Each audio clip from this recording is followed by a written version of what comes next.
Teman-teman, hari ini kita akan membahas terkait bisnis bukan hanya berdampak pada cuan, tetapi juga bisa berdampak pada masa depan.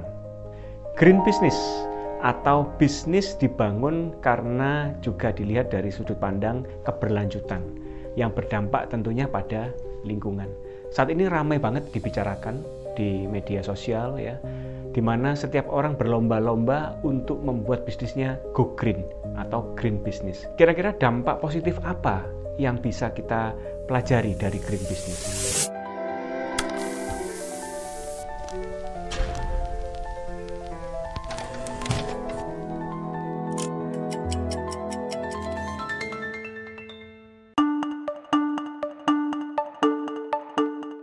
Green business bukan hanya sekedar mengganti kantong plastik menjadi paper bag atau harus membawa kantong belanja sendiri ya, karena di banyak supermarket sekarang sudah tidak lagi disiapkan kantong plastik. Bukan hanya sekedar itu, tetapi green business juga harus mempertimbangkan banyak aspek dari produksi, bahan baku yang dipakai, apakah itu membuat limbah atau enggak, kemudian dari proses operasional dalam kegiatan administrasi, apakah karyawan masih menggunakan kertas dan tinta untuk mengeprint atau mencetak dokumen, hingga ke pemasaran, apakah masih menggunakan flyer atau brosur yang dibagikan ke masyarakat atau sudah beralih promosi secara digital.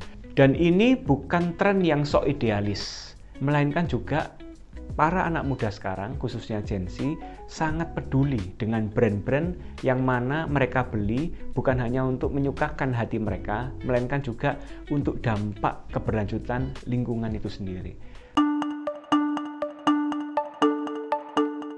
Menurut laporan dari Kata Data Insight di tahun 2023, ternyata ada 74% Gen Z dan milenial itu lebih memilih produk-produk atau brand yang eco-friendly, yang ramah terhadap lingkungan.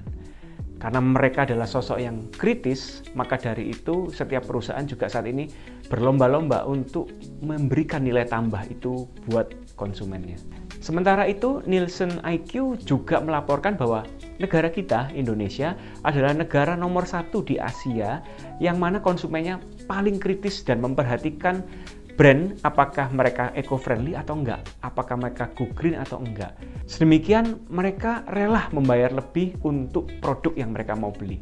Jadi kalau teman-teman berpikir bahwa ini cuma tren sesaat, apakah perlu kita masuk ke green business? Sayang sekali kalau segmen pasar yang terus bertumbuh ini kita nggak ambil, yaitu segmen pasar Gen Z dan milenial yang sangat kritis dan peduli akan lingkungan.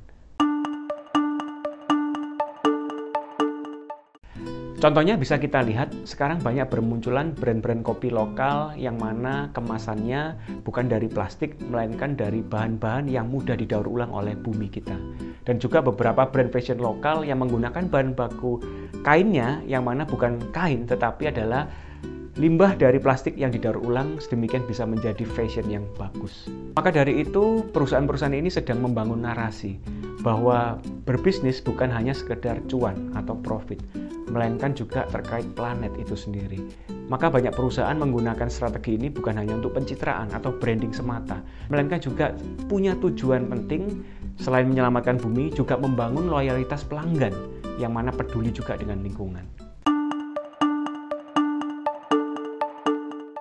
Untuk melakukan green business, apakah menunggu sampai perusahaan kita menjadi skala raksasa, besar dulu? Tentu tidak.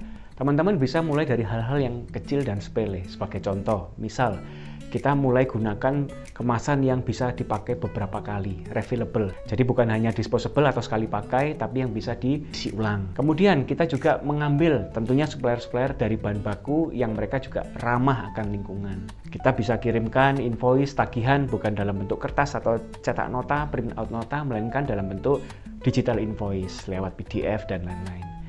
Dan pemasaran kita bisa lakukan secara digital melalui sosial media tentunya dan digital marketing lainnya. Yang penting di sini para pengusaha harus konsisten dan transparan. Konsisten untuk menceritakan, mengkomunikasikan apa yang telah dilakukan green business atau eco-friendly di dalam proses produksi, proses pemasaran. Perlu diceritakan karena trust atau transparansi adalah mata uang baru di dalam bisnis. Dan jangan lupa, bukan hanya untuk menambah omset, tetapi untuk membangun kepercayaan strategi branding jangka panjang. Semakin kuat branding kita bahwa perusahaan kita go green atau eco-friendly, maka akan semakin tahan banting ketika ada persaingan bisnis yang terjadi, ekonomi gonjang-ganjing, bisnis kita tetap disukai oleh konsumen. Kalau kita berbicara terkait konsumen anak muda, mereka selalu melakukan riset terlebih dahulu sebelum membeli produk yang mereka sukai. Terlebih ada data dari Populix tahun 2024 bahwa 68% Gen Z rupanya menyukai produk lokal yang peduli dengan environment sustainability, peduli akan produk-produk yang ramah lingkungan. Dan ini ternyata tidak hanya di luar negeri, ini sudah nyata di dalam kehidupan kita sehari-hari. Jadi, green business ini bukan tren sesaat untuk kita bisa mencari untung jangka pendek ya, profit buat perusahaan. Tetapi juga memberikan untung buat bumi dan masa depan anak cucu kita. Kalau teman-teman baru mulai, nggak usah memulai dengan sesuatu yang besar. Mulai dulu dengan baby step, langkah kecil untuk memulai perubahan. Karena mimpi besar tidak akan pernah tercapai kalau nggak ada langkah pertama. Teman-teman semua, kalau mendapatkan manfaat dari video ini, cara kita membangun bisnis lebih baik, jangan lupa untuk sharekan kebaikan video ini. Bisnis yang baik bukan perkara hanya cuan, tetapi bisa memberikan dampak. Saya DSW, Dr. Sandi Wahyudi, CEO SLC Marketing, founder Connectpedia. Keep stupid to grow deeper.